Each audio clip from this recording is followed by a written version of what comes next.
Welcome to Divine Alignment, the weekend recap. What a week it has been. If you've been journeying with us through Refined, Not Ruined, then you already know God has been doing some deep, deep work.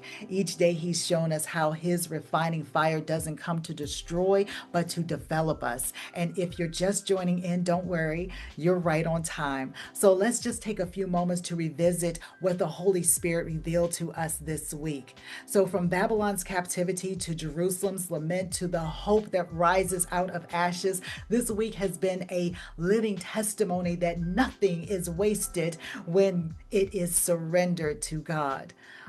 On Monday, part one, how do you know when it's time to come out? We opened this week dismantling the Babylonian mindset, those patterns that keep us comfortable in captivity.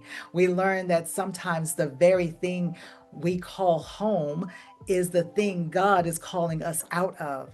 The prophet Jeremiah in chapter 51, he reminded us that God's mercy doesn't just pull us out, it calls us back to himself. I even shared that the Babylonian spirit, we talked about how it distorts our vision until we start valuing what drains us more than what feeds us. And that's why we prayed through Psalm 99, asking God to reveal the places where we have stayed too long. In part two on Tuesday, who will you be when the smoke clears?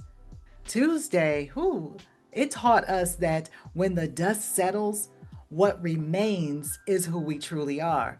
And so we looked at chapter 3 verses 4 and 5 specifically, where the apostle Paul reminds us that grace reveals identity, because when everything familiar burns away, it is grace that helps us to see what God has been building underneath. And I shared a few personal stories about the power outage that happened last week and how God tested my focus even in the small things, and how surrendering that day back to Him, that's what restored my peace.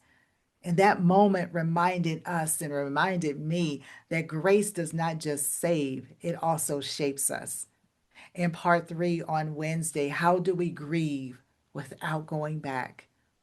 We sat with the book of Lamentations and we talked about honest lament. And I wanted everyone to understand, I want you to understand that grief is not weakness. Grief is worship when we bring it to God. And I know many of us, we learn that sometimes we hide our emotions because people have mishandled our pain. And so we project that type of fear back onto God. But God can handle our tears. He can handle our honesty. He invites our anger and our frustration. And so we were reminded, and we are reminded in the Psalm 101, that integrity and honesty before God, it creates the foundation for healing. On Thursday, part four, when does hope start working again? Thursday really felt like a collective exhale. Because in Lamentations chapter 3, the prophet Jeremiah's words, the steadfast love of the Lord never ceases. It really hit us in a new way, even though that was our focus scripture for the week. It hit us in a new way. We learned that hope is not born from circumstances, but it is awakened by remembrance. We looked at Romans chapter 5, verse 5, 1 Thessalonians 1 3, and we realized that the saints before us also had to choose hope in the dark places. How do you grieve without going back?